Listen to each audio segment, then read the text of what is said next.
Madali talaga matapos ang trabaho pag tulong-tulong kami at marami kami dito. Happy Sunday and pretty tit Senior! Happy Fiesta! Lalong-lalo na sa mga nag-celebrate ng Sinulog Festival ngayon at hindi kami nakapag-sinulog kasi wala kaming budget dahil naubusan kami noong December. So let's proceed to continue our work here in Hinaguan with the rest of the gang at ang dami nga namin dyan na nagtulong-tulong. Yang ibang boys na yan ay mga naghakot ng mga lupa, ng mga yero, ng ibang mga materials para sa mga ginagawa dito sa bahay. So dahil marami kami at ang bigat-bigat niya ang ginagawa namin or yung binibitbit namin, so ang dami namin tulong-tulong. Dito naman yung iba gumagawa ng ating bagong bubong dito sa ating waiting area na kung saan natapos na nga rin po siya ng 2 araw dahil nga inulan kami, binagyo kami kaya hindi natapos ng 1 araw. So 1 araw ang dapat gagawin yan. Ang galing nila talaga. Maraming salamat nga pala kay Mama at kay Daddy Foreman. At syempre dahil marami na rin silang nagawa ng mga stand, ng mga bulaklak dito sa farm, pininturahan na rin tulong-tulong ni Rhea Pelingera at ni Gwen Comang. At syempre naghakot na rin kami ng mga gamit dito sa loob ng ating back door or ng ating bodega dahil pipinturahan na rin lahat dyan ni J. Ford para maaliwalas na rin tingnan. At ito na nga po yung ibang nilagyan nila ng pampawala ng kalawang ang ating bakal na kung saan tinesting ko nga siya yung iba kung anong itsura pag nilagyan na siya ng bulaklak. So far, ano masabi niyo sa ating bagong lagay ng bulaklak guys? Magagawa kami ng maraming ganyan tapos ibibenta namin. Charot lang. Eto, marami na sila nagawa na ganyan as of today. It's Sunday kaya hindi na sila magtrabaho ngayon. Bukas sila babalik pero baka mabalik na lang is yung mga kailangan lang talaga. So sila Bimbo ay gumawa na rin ng mga bakal na lagay ng bulaklak sa may lamesa or yung centerpiece sa center table. Ayan, at kami naman ay tinesting namin yung ating mga bakal na lalagyan ng ating bulaklak. Ito na nga yung itsura niya, o diba? Ano sa tingin nyo guys? Maganda ba siya guys? Hindi pa tapos yung puti na yan. Pero ito nga, tinuturo namin kung ilan pa ang kailangan, kung ano pa. Pag pumunta kayo dito guys, as is na yan dyan, may mga nakadecorate na dyan. Ipapakita ko sa inyo yung finale kung ano itsura pag kompleto na, tapos anong itsura pag gabi.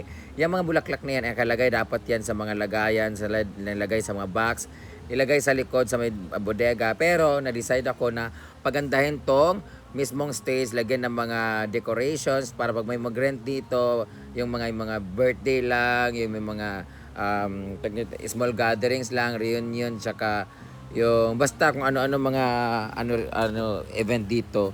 As is na yan, meron na dyan nakalagay na bulaklak o pwede na kayo mag-picture-picture dyan. O, di ba? Ang ganda na kasi at least mapakinabangan siya kaysa ilagay lang namin doon sa may likuran, di ba? Mapipreserve pa naman siya kasi hindi naman siya naiinitan. Nakadisplay lang siya dyan. At lalagyan na rin namin ng fixed na hagdan ng ating hagdanan dyan kung saan wala nang hagdan sa stage. Pero kung maglalagay ng stage, ay hagdanan sa stage, meron naman kaming extension na hagdanan na pwedeng ipatong doon na parang apple box lang siya. Pero dito sa harap, nilagay namin yung mga sobra na fake grass at dyan din yung magiging red carpet pag merong pag merong event dahil magbe-birthday na rin sila, magbe-birthday na rin kami. So, ganun. Ayan, nilagay namin dyan. Buti na lang may sobrang fake grass. At yung harap ng stage na yan ay lalagyan namin ng pickleball tournament. Charot lang. Kasi bumili na kami ng mga gamit sa pickleball, order na kami. So, perfect siya for exercise. O, diba? Kaya mga pickleball player dyan, pwede kayo pumunta dito, o diba? Pwede na rin kayong maligo ng pool pagkatapos nyo mag-exercise. Pwede na rin kayong makiinom, o diba? In one place lang. Balik-balik tong video na to, pisting yatay. So ito na nga, nilagay na yun namin, nayawa na, balik-balik tong video na to. Nilagay na nga namin yung mga halaman na mga different variety of fortune plant or snake plant, o diba? At inarinsa rin namin yung mga bulaklak. Balik-balik lagi itong video na pisting giatay. Uy, nga naman niya. Gino ko ang hirap mag-edit-edit kasi tinatamad ako. So, ito na nga yung finale ng ating bulaklak, guys. O, diba? What you see, guys? What do you think, guys? What you see is what you get, huh? Ano ba itong video na to? Nag-rumble-rumble na. Ang hirap talaga pag sobrang daming video, guys. Tapos, paikot-ikot na lang yung pinipindot mo. So, bahala na kayo guys. Ano lang yan, charot-charot lang yan na pag-design kasi kulang yung bulak namin.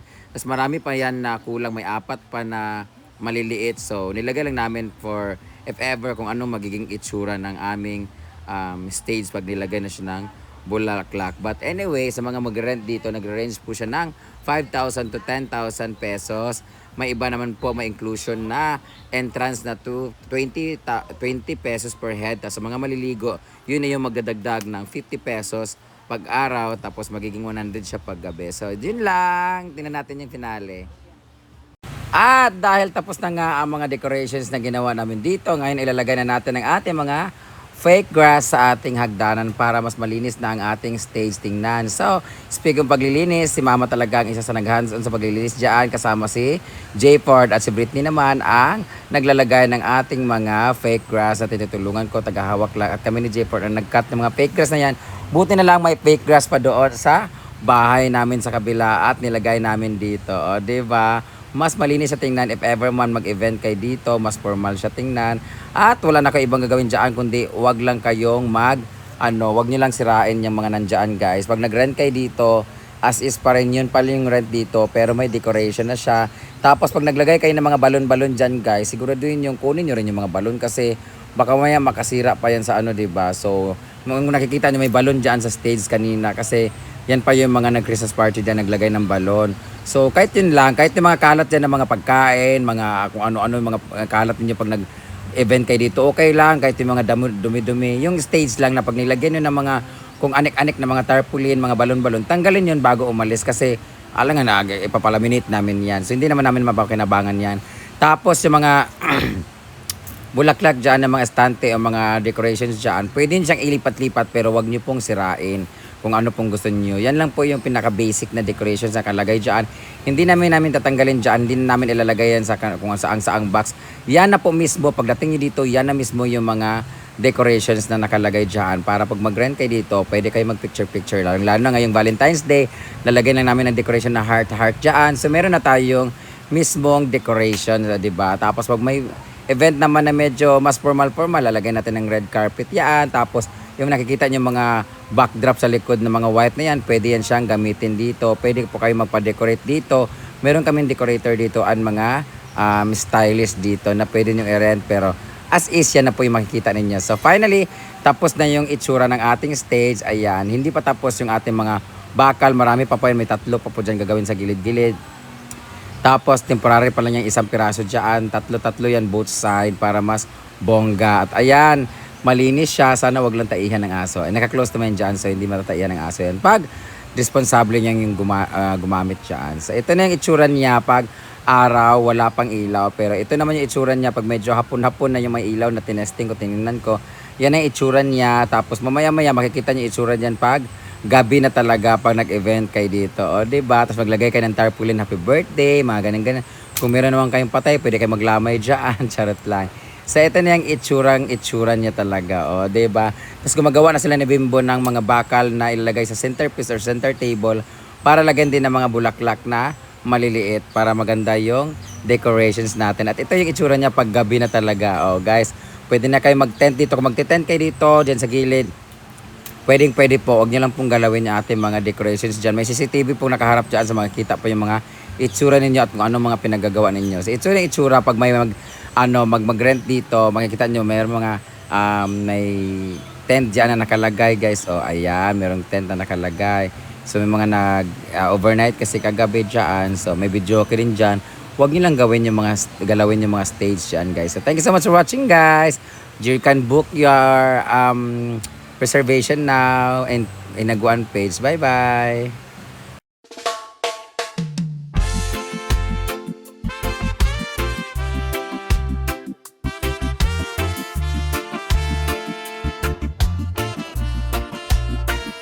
Layo sa gulo, sa ingay ng syudad, merong natagpuan, lugar na kay ganda tiyak na hinanap.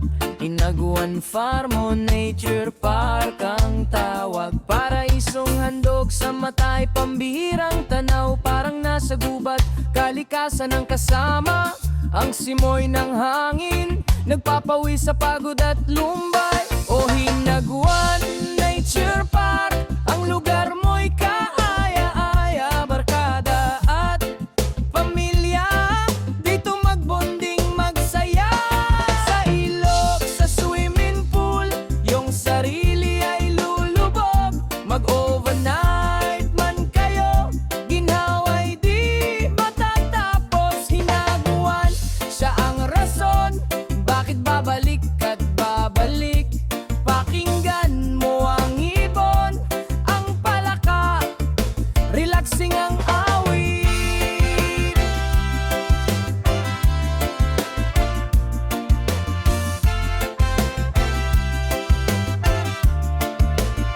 Hindi lang bakasunan, siya rin ang perpektong venue sa malaking event. Di na kailangan maghanap ng bago, birthday man yan o di kaya'y sagradong kasalan. May event area na handang pagdausan, malapitan sa gitna ng nature. Ang selebrasyon mas masaya, ang ambience na kalmado, panigurado, di ka magsasawa.